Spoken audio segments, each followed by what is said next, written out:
आज हम लोग चैप्टर नंबर 5 का स्टडी करेंगे। Chapter number 5 inheritance of Mendel's law of inheritance है।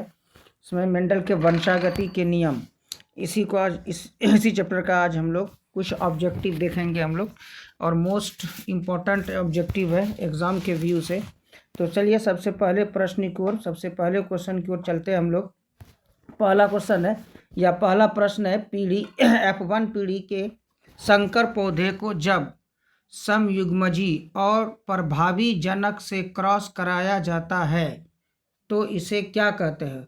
What is called when the hybrid plant of F1 generation is crossed with the homologous and recessive parent. तो इसको क्या बोलेंगे हम लोग? F1 पीढ़ी के संकर पौधे, यानी जो कि F1 पीढ़ी में है, F1 पीढ़ी में जो हाइब्रिड है, F1 पीढ़ी के संकर पौधे, यानी कि F1 का जो हाइब्रिड होगा, ठीक है, F1 का क्या होगा? जो हाइब्रिड होगा, हाइब्रिड उसका क्या कहता है कि उसके वैसे पेरेंट से जो क्या होना चाहिए? होमोजाइगस भी है और प्रभावी है, ठीक है, होमोजाइगस और प्रभावी जनक से क्रॉस कराया जाता है। लेकिन ये गलत है, यहाँ पर अप्रभावी होना चाहिए। क्या होना चाहिए? अप्रभावी जनक से क्रॉस कराया जाता है। तो उसको हम लोग क्या बोलेंगे? उसको हम लोग कहते हैं टेस्ट क्रॉस, ठीक है, इसको हम लोग क्या बोलेंगे? Test cross. इसका सही आंसर क्या होगा? टेस्ट क्रॉस होगा। नेक्स्ट आते हैं हम लोग दो मेंडल के प्रयोग में विकसित लक्षणों की जोड़ी को क्या कहते हैं? What is the pair of traits develop in Mendel's experiment? Mendel's थोड़ा मिस हो जाता है टाइप करने में, DEL होना चाहिए। मेंडल्स एक्सपेरिमेंट, मेंडल के प्रयोग में विकसित लक्षणों की जोड़ी को क्या कहते हैं? इसको हम लोग क्या कहते हैं? एक कैरेक्टर के लिए पेयर्ड एलील होते हैं, तो इसका नाम क्या होगा? इसका सही आंसर क्या होगा? एलील होगा। नेक्स्ट क्वेश्चन है हम लोग का 3। When Mendel crossed a pure violet flowered pea plant with a white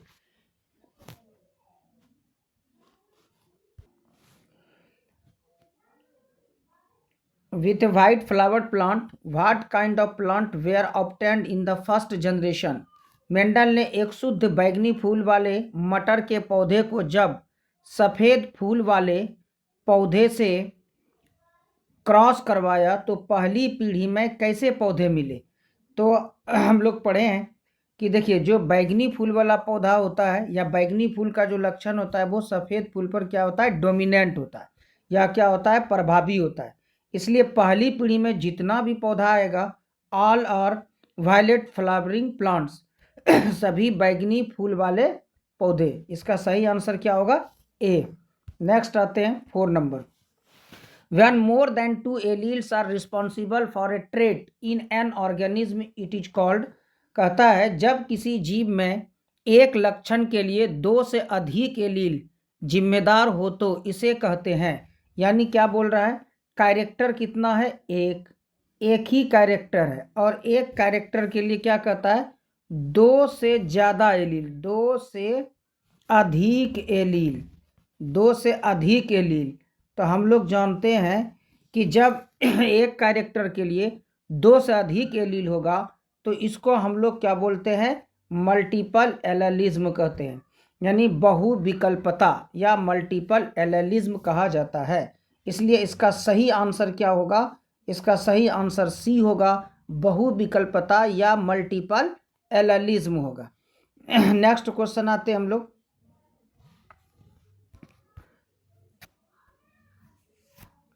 next कहता ये है, अगर 2 पौधे, ठीक है, AABB, यानी क्या है इसमें भाई? कुछ एलील इसमें क्या है? रिसेसिव, कुछ डोमिनेंट, एंड AABB, यानी कि capital A, capital A, small a, ठीक है, एक डोमिनेंट ए है यानी एलील है, फिर ए क्या है? ये रिसेसिव है, और ये फिर दोनों भी डोमिनेंट है, के बीच क्रॉस करवाया जाए तो F1 पीढ़ी के पौधे किस प्रकार का जीनोटाइप होगा? तो देखिए, इसका जो जीनोटाइप होगा वो होगा बी, ये वाला जीनोटाइप आएगा इनका, ये इसको आप देख लीजिएगा। इसका सही आंसर बी होगा, इस अनुपात में ही आएगा, इस रेशियो में आएगा। नेक्स्ट क्वेश्चन की तरफ चलते हम लोग, और नेक्स्ट है हम लोग का question number 6। Who was the scientist who replicated the theory of Mendel? Mendel के सिद्धांत को दोहराने वाले वैज्ञानिक कौन थे? देखिए, मेंडल के सिद्धांत को दोहराने वाला वैज्ञानिक 3 था। एक का नाम था ह्यूगो डिवरीज, ठीक है, इसके थ्योरी को दोहराया जो था, एक का नाम ह्यूगो डिवरीज था, दूसरे का नाम कार्ल कोरेंस था, ठीक है, तो कार्ल कोरेंस, तो यहाँ पर सिर्फ कोरेंस दिया गया। और तीसरा था इरिक वॉन शेरमार्क, तो यहाँ पर शॉर्ट में है शेरमार्क, ठीक है। तो ये वाला आंसर जो है ये है आपका सी नंबर में, इसलिए सही आंसर क्या होगा? सी होगा। नेक्स्ट क्वेश्चन की तरफ चले हम लोग, तो नेक्स्ट नंबर है हम लोग का 7 नंबर में आते हैं। कहता है कि नेक्स्ट है when the ratio of phenotype and genotype in the F2 generation is 1:2:1 then this type of situation is called. जब F2 पीढ़ी में फेनोटाइप एवं जीनोटाइप दोनों का अनुपात 1:2:1 हो तो इस प्रकार की स्थिति को कहते हैं। देखिए, इस प्रकार की स्थिति क्या कहा जाता है? इसका आंसर सहप्रभाविता में भी ऐसा आता है, और ये आपके अपूर्ण प्रभाविता में भी आता है। तो इसका दोनों का रेशियो जो होता है वो phenotype genotype both are same, दोनों क्या होता है? सेम होता है, 1:2:1, ठीक है। तो इसका सही आंसर क्या हो जाएगा? इसका सही आंसर होगा डी नंबर, इसका सही आंसर होगा डी नंबर, ठीक है। डी नंबर सही आंसर ये वाला होगा, ए एंड सी, यानी सहप्रभाविता और क्या है?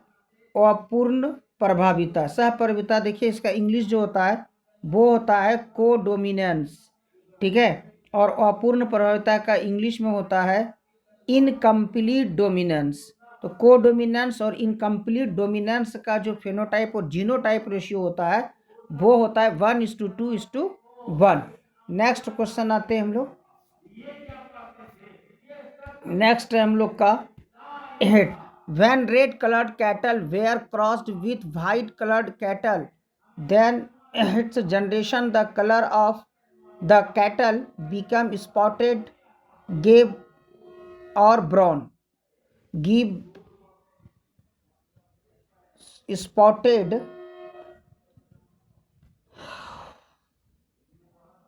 रोन होना चाहिए, ये बिकम स्पॉटेड, यहाँ पर क्या होगा? रोन होगा, रोन, यहाँ पर होगा रोन, ROAN, ठीक है। What does this indicate?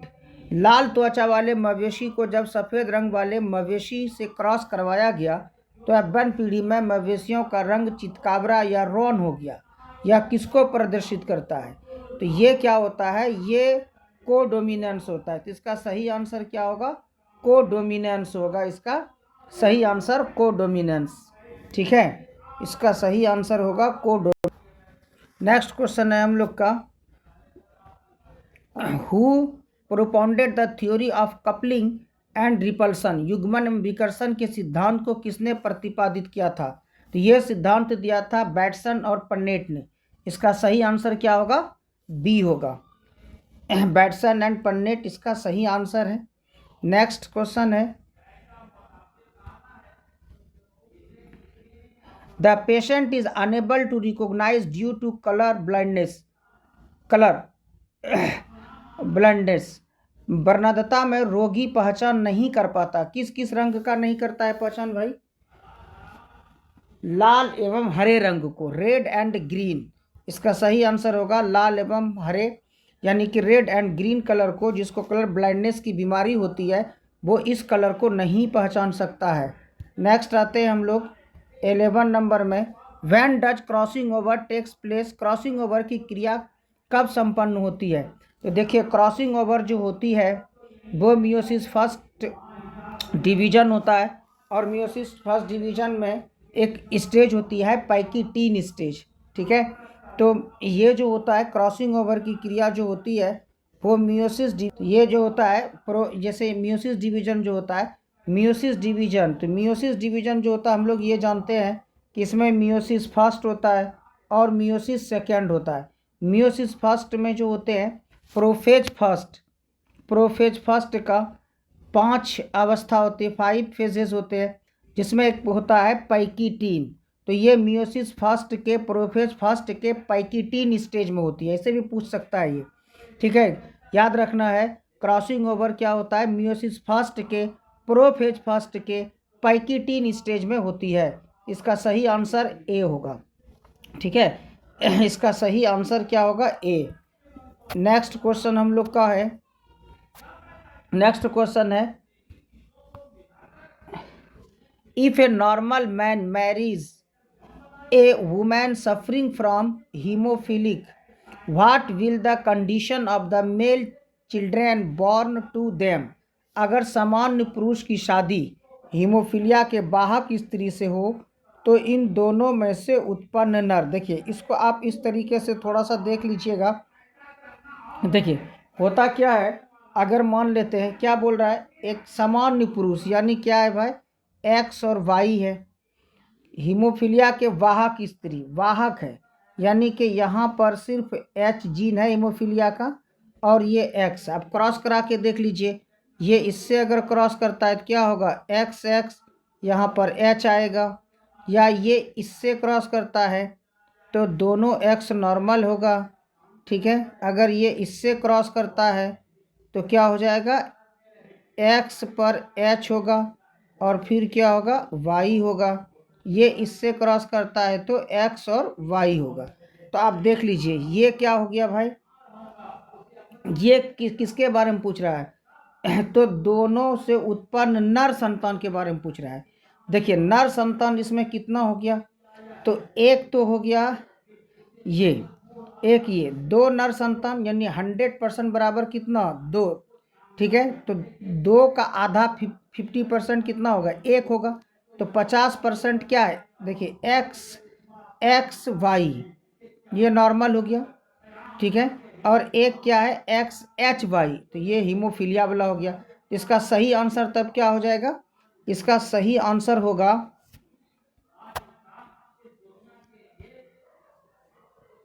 इसका सही आंसर 50% नॉर्मल एंड 50% हीमोफिलिक, ये होगा इसका सही आंसर बी नंबर, ठीक है। नेक्स्ट आ जाते हैं हम लोग, चलिए which of the following is a micro mutation, निम्नलिखित में से कौन सूक्ष्म उत्परिवर्तन है, उत्परिवर्तन है। तो देखिए माइक्रो म्यूटेशन इनमें से कोई नहीं है, उसमें ट्रांसवर्सन होता है, ठीक है, ट्रांसवर्जन ट्रांजिशन ये सब होता है, इसमें है नहीं। तो इसमें इसका आंसर नहीं है, तो इसका सही आंसर क्या होगा, नन ऑफ दीज होगा इसका सही आंसर। सही आंसर होगा नन ऑफ दीज, ये वाला सही आंसर होगा, ठीक है। नेक्स्ट आते हैं हम लोग, नेक्स्ट नंबर 14 आते हैं। When a mutation replaced pyrimidine in place of purine it is called, कहता है कि अगर प्यूरिन के जगह जब किसी उत्परिवर्तन से या उत्परिवर्तन में प्यूरिन के स्थान पर पायरिमिडीन आ जाए, प्रतिस्थापित हो जाए, तो इसे क्या कहते हैं, इसको हम लोग ट्रांसवर्जन कहते हैं, यानी ग्रुप ही चेंज हो जाता है। यानी कि जैसे ये प्यूरिन है, ठीक है, जैसे ये प्यूरिन है, ठीक है, तो प्यूरिन में कौन आता है, हम लोग जानते हैं एडेनिन और ग्वानिन आते हैं, ठीक है।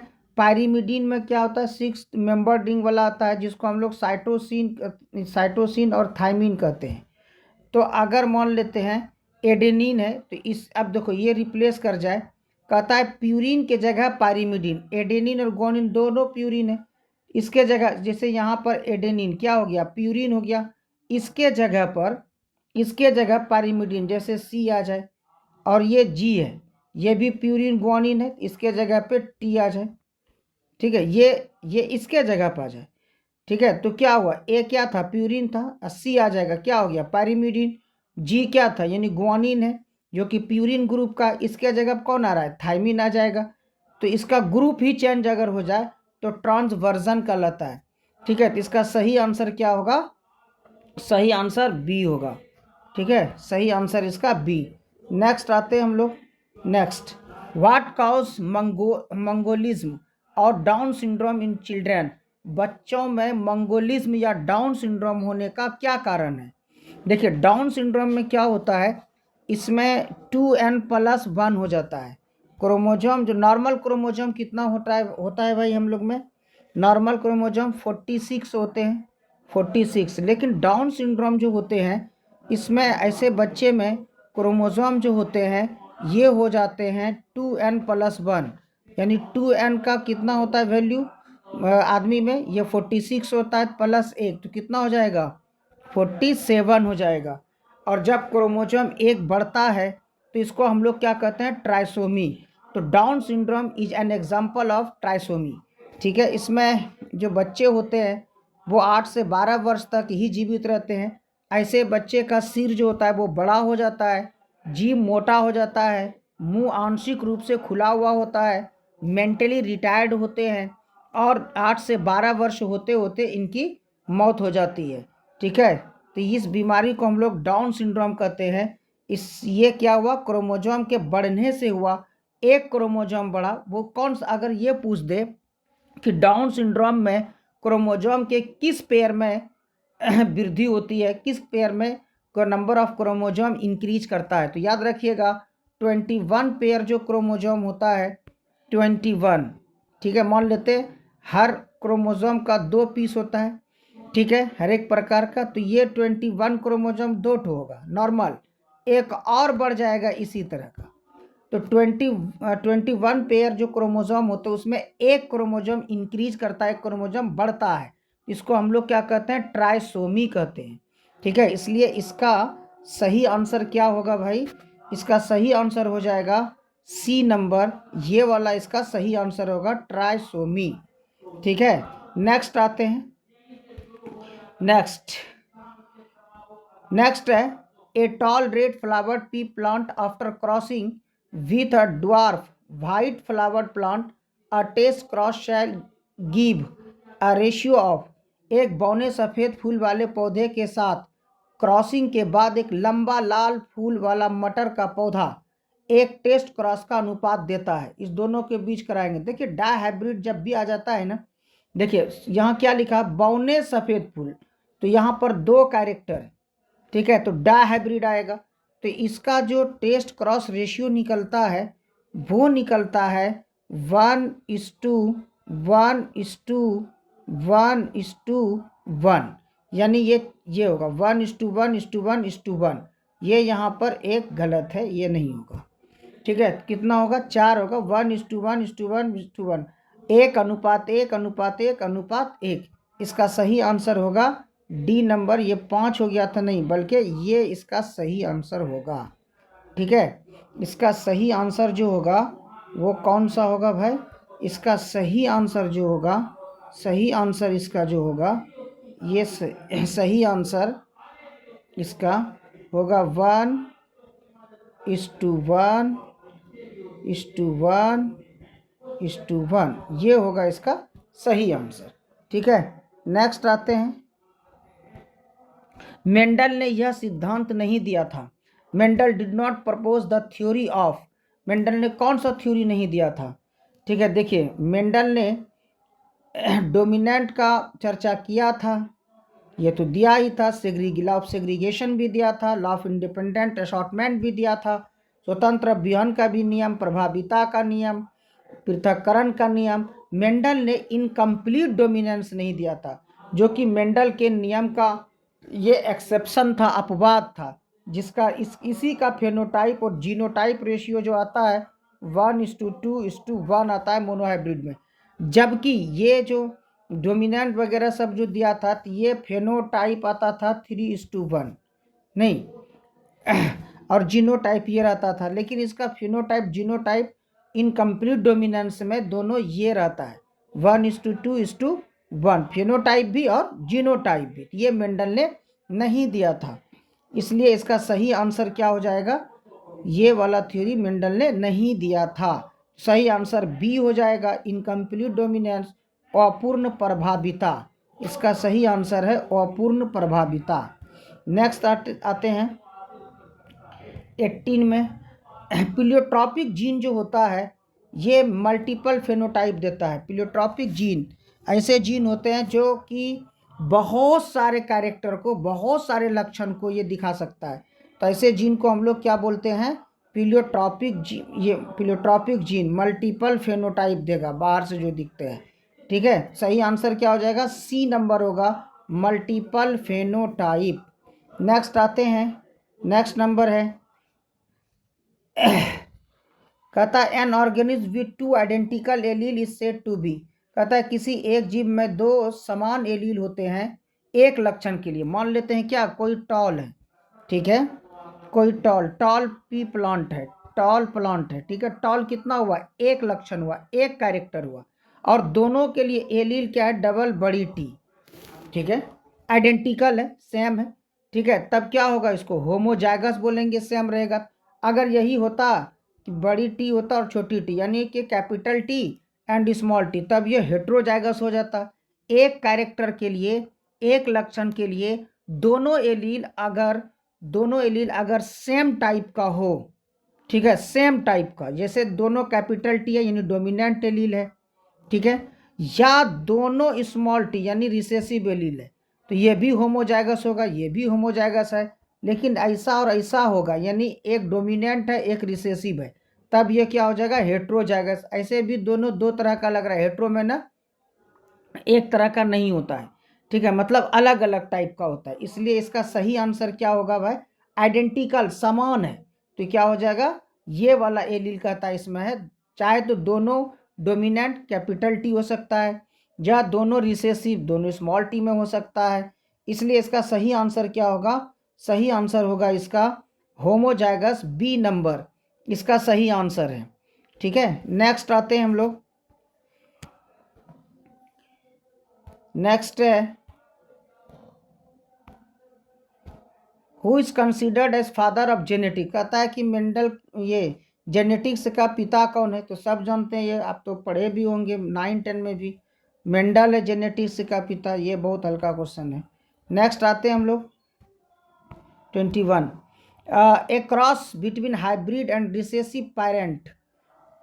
क्या कहता है? संकर और अप्रभावी माता पिता के बीच एक क्रॉस है, एक cross between hybrid and recessive parent. अब कहता ये है कि हाइब्रिड है और रिसेसिव पेरेंट है। मान लेते हैं कोई संतान है, ठीक है, ये मान लेते हैं बड़ी टी छोटी टी, ये क्या हो गया? एक क्रॉस बिटवीन हाइब्रिड, या हाइब्रिड हो गया। रिसेसिव पेरेंट से कराना, इससे जैसे हम करा दिए, ये पेरेंट है इसका। देखिए होमोजाइगस भी होना चाहिए, रिसेसिव भी होना चाहिए, ठीक है, ये तब प्योर रिसेसिव होगा। ये अगर इसमें कैपिटल टी होगा तो डोमिनेंट गुण दिखाएगा ये, ठीक है, डोमिनेंट कैरेक्टर दिखाएगा। तो रिसेसिव क्या होता है? दोनों, जब एक कैरेक्टर के लिए दोनों एलील क्या होता हो, दोनों एलील रिसेसिव का कैरेक्टर दिखाए, ऐसा नहीं होगा। ये होता है तो क्या होता है? ये डोमिनेंट ये रिसेसिव हो जाता है, तो ऐसा वाला होगा, ऐसा वाला रिसेसिव से कराना है, ठीक है। तो इसका सही आंसर तब क्या होगा? इसको हम लोग क्या कहते हैं? टेस्ट क्रॉस कहते हैं, ठीक है। अगर कोई हाइब्रिड संतान है और उसका क्रॉस उनके वैसे पेरेंट्स करा दिया जाए जो कि रिसेसिव होता है, और रिसेसिव मतलब दोनों एलील होना चाहिए, ठीक है, तो होमोजाइगस हो जाएगा। एक एलील रिसेसिव हो ही नहीं पाएगा, चूँकि ये क्या होगा, इसमें क्या होगा? ये डोमिनेंट कैरेक्टर होगा, तो ये हाइब्रिड कहलाने लगेगा, ठीक है। तो इसका सही आंसर क्या होगा? टेस्ट क्रॉस होगा इसका सही आंसर, ठीक है। नेक्स्ट आते हैं हम लोग, ठीक है, बस यहीं तक था, और क्वेश्चंस दिए जाएंगे अब कल। ये पार्ट 1 था, इसमें बहुत इंपॉर्टेंट सब क्वेश्चन है, यहाँ से क्वेश्चन आपको आएंगे, ठीक है, इसलिए इसको कंप्लीट देख लीजिएगा। Thank you.